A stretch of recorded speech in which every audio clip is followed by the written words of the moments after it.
நம்ம நைட்டுக்கு ஒரு அரிசி பருப்பு சாதம் வச்சுக்கலாம். வாங்க பார்க்கலாம். நான் அதுக்கு பெரிய வெங்காயம் கட் பண்ணி வச்சுருக்கேன்.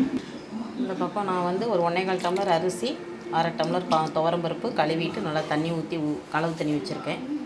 இந்த பக்கம் 3 ஸ்பூன் எண்ணெய் ஊற்றிருக்கேன். கொஞ்சம் கடுகு உளுந்து, கொஞ்சம் சின்ன ஜீரகம், கொஞ்சமாக வெந்தயம் போட்டுக்குவோம். கருவேப்பிலை சேர்த்துக்குறோம். இது நல்லா பொரிஞ்சு வரட்டும். அதுக்கப்புறம் வெங்காயம் தக்காளி சேர்த்துக்கலாம்.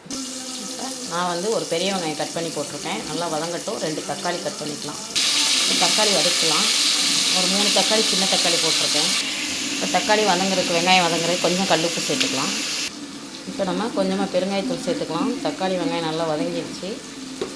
கொஞ்சம் மஞ்சத்தூள் சேர்த்துக்கோங்க. சாம்பார் தூள் சேர்த்துக்கிறோம். இப்போ இது நான் வீட்டில் அரைச்சி சாம்பார் தூள் யாருக்கா வேணும்னா நீங்கள் கமெண்ட் பண்ணுங்க கீழே.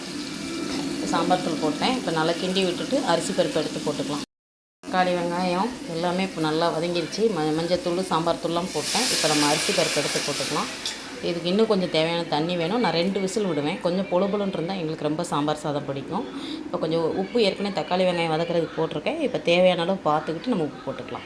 இப்போ தேவையான தண்ணி அளவு வச்சுட்டேன். இப்போ தேவையான உப்பு போட்டுக்கலாம். அப்போ அதை கொஞ்சம் போட்டேன். இப்போ கொஞ்சம் கம்மியாக போட்டுக்கலாம். இப்போ அரிசி பருப்பு சாப்பிட்டு பாருங்கள். நான் அளவு தண்ணி சூப்பராக வச்சுட்டேன். சாப்பாட்டுக்கு நான் வந்து ஒரு முட்டை பொரியல் தான் பண்ண போகிறேன். இப்போ மூடி 2 விசில் விட்டுக்கலாம். இப்போ முட்டை பொரியலுக்கு நான் ஒரு 2 வெங்காயம் கட் பண்ணி வச்சுருக்கேன். இப்போ விசில் வந்தோன்னா முட்டை பொரிச்சிக்கலாம். பொரியல் ரெடி ஆகிடுச்சு. மேலாக்கில் கொஞ்சமாக கருவேப்பிலை தூவிக்கலாம். சூப்பரான நம்ம வீட்டில் நான் சாம்பார் தூள் போட்டிருக்கேன். பச்சை மிளகாய் எதுவும் போடலை. கொஞ்சம் சின்ன ஜீரகம் போட்டிருக்கேன். அவ்வளோதாங்க. சிம்பிளான முட்டை பொரியல் ரெடி ஆகிடுச்சு. கருவேப்பிலை பச்சை கருவேப்பிலை போடுங்க. சூப்பராக வாசனையாக இருக்கும்.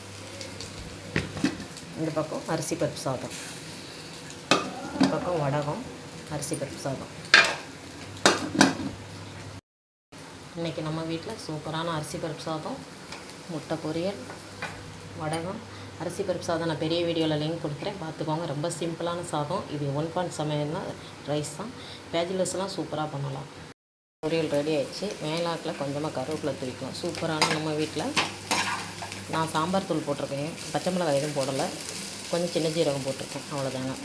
சிம்பிளான முட்டை பொரியல் ரெடி ஆகிடுச்சு. கருவேப்பிலை பச்சை கருவேப்பிலை போடுங்க. சூப்பராக வாசனையாக இருக்கும். இந்த பக்கம் அரிசி பருப்பு சாதம், இந்த பக்கம் வடகம், அரிசி பருப்பு சாதம்.